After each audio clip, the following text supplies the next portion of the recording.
आइए दोस्तों, हम आज सीखेंगे नए साझेदार के प्रवेश के समय किस प्रकार से हम पुनर्मूल्यांकन खाता तैयार करते हैं, जिसे इंग्लिश में रीवैल्यूएशन अकाउंट भी कहा जाता है। इसमें 4 कॉलम किए जाएंगे: विवरण रकम, पर्टिकुलर अमाउंट के, जिसमें डेबिट एंड क्रेडिट करके दिखाएंगे हम। और उसी प्रकार से अब इसमें क्या क्या बातें हमको लिखनी है, एकदम सिंपल ट्रिक्स। आपको किसी भी प्रकार का पंजी प्रविष्टि याद करने की जरूरत नहीं, जनरलाइज याद करने की जरूरत नहीं। आज हम सिंपल ट्रिक्स और एक क्रियात्मक प्रश्न के माध्यम से सारा चीज सीखेंगे। देखिए, सबसे पहले आपके पुराने बैलेंस शीट में, पुराने चिट्ठे में और जो समायोजन होता है उसका कंपेयर करना है, तुलना करनी है। पुराने बैलेंस शीट को देखकर, नीचे समायोजन को देखकर आप तुलना करते चलेंगे और जो भी संपत्ति की वृद्धि होगी, बस आपको ध्यान रखना है संपत्ति पक्ष की ओर, संपत्ति की जो भी वृद्धि होगी मीन्स इंक्रीज ऑफ एसेट्स, जो भी आपके एसेट्स इंक्रीज होंगे उसको आप यहाँ पर लिख लीजिए। और इस एसेट्स की वृद्धि यदि आपको याद है तो आप ध्यान दीजिएगा, एक पॉइंट बस आपको याद रखना है, सिंपल ट्रिक्स है। एक पॉइंट याद है तो बाकी सारे पॉइंट आपके हाथ में। देखिए, संपत्ति की वृद्धि यहाँ करेंगे तो इसका जस्ट अपोजिट, जो भी संपत्ति में कमी आएगी, पुराने बैलेंस शीट और समायोजन को देखते हुए तुलना करेंगे हम। संपत्ति की जो भी कमी आएगी उसको हम इस साइड में लिखेंगे। अब इसका अपोजिट, संपत्ति की कमी का अपोजिट, संपत्ति का अपोजिट दायित्व होता है। यदि दायित्व में कोई वृद्धि होगी उसको हम यहाँ पर दिखा देंगे डेबिट की ओर। और यदि किसी प्रकार का, देखिए यहाँ पर संपत्ति लिखा है तो अब संपत्ति की वृद्धि है तो इसका उल्टा दायित्व की कमी जो है उसे हम यहाँ पर दिखा देंगे और फिर टोटल कर देंगे। टोटल करने के पश्चात जो भी बचेगा, यदि इधर का टोटल बढ़ा है 50,000 है, इधर का टोटल 40,000 है, तो 10,000 बचेगा, उसे हम यहाँ पर दिखाएंगे साझेदारों के पूंजी खाते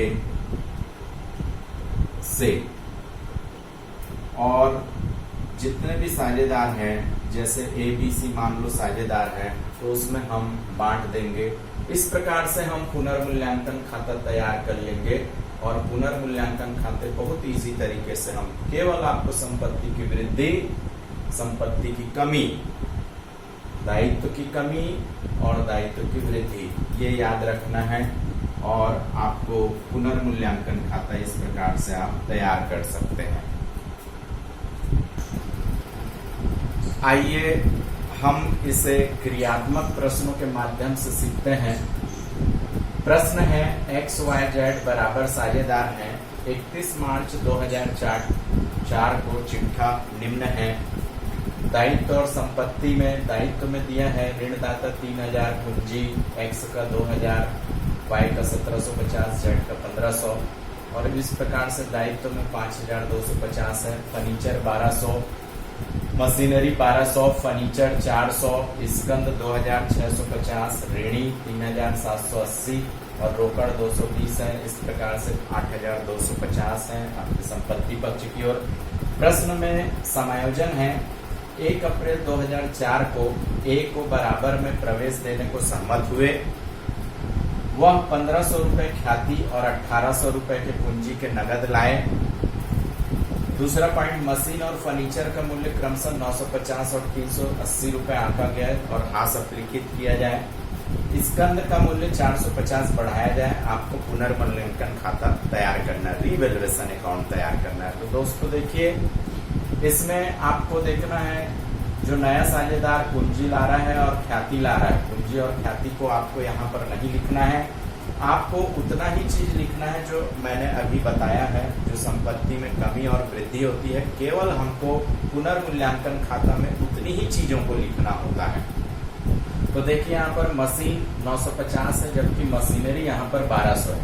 तो 1200 में से 950 माइनस कर दीजिए, मतलब 1200 पहले था और अब 950 हो गया, मतलब 250 रुपए कम हो गया। अब इस कमी को हम, जितनी भी संपत्ति कमी होती है उसको यहाँ पर दिखाते हैं। तो यहाँ पर हम दिखा देंगे मशीन खाते से,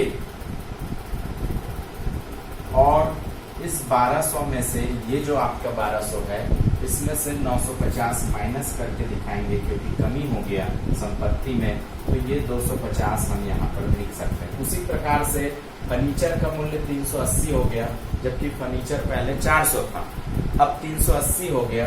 तो फर्नीचर में भी कमी आ रही है, तो संपत्ति में यदि कमी आएगी तो इसी साइड में लिखेंगे फर्नीचर खाते से। और यहाँ पर पहले 400 था और अब 380 हो गया। देख लीजिए, पहले 400 था और अब 380 हो गया फर्नीचर का मूल्य। इस प्रकार से 20 रुपए फर्नीचर का मूल्य हो जाएगा, जो बचेगा वो लिखेंगे। उसी प्रकार से देखिए यहाँ पर स्कंद का मूल्य 450 बढ़ाया जाए, तो स्कंद पहले था 2650, लेकिन यहाँ पर प्रश्न ध्यान देंगे 450 से बढ़ाया जाए, मतलब आपको 450 रुपए ही बढ़ाना है, तो संपत्ति में वृद्धि हो गया है। तो इस प्रकार से यहाँ पर लिखेंगे हम लोग स्कंद खाते को, और यहाँ पर हम लोग 450 से बढ़ाना है, मतलब आपको 450 रुपया यहाँ पर दिखा देना है, बढ़ा हुआ अमाउंट को। इस प्रकार से ये टोटल कर देंगे, टोटल करेंगे तो ये आ जाएगा 450, क्योंकि यहाँ पर और कुछ भी नहीं है, तो कोई भी संपत्ति वृद्धि और कुछ नहीं है, तो यहाँ पर आपको कुछ नहीं लिखना है, बस इतना ही पॉइंट लिखना है। उस 450 में से 270 माइनस कर देंगे, तो ये बचेगा हमारा 180 रुपए। इस 180 रुपए को हम साझेदारों के पूंजी खाते में बांट कर दिखा देंगे, साझेदारों के पूंजी खाते से। और देखिए यहाँ पर पुराने साझेदार XYZ है और बराबर साझेदार है, तो इस प्रकार से XYZ में हम 180 इंटू 1/3, 180 इंटू 1/, चूंकि 3 साझेदार हैं, एक तो नया साझेदार है, तो एक 1/3 करते जाएंगे। तो इस प्रकार से 60, 60 और 60 रुपए हम लोग लिखते जाएंगे।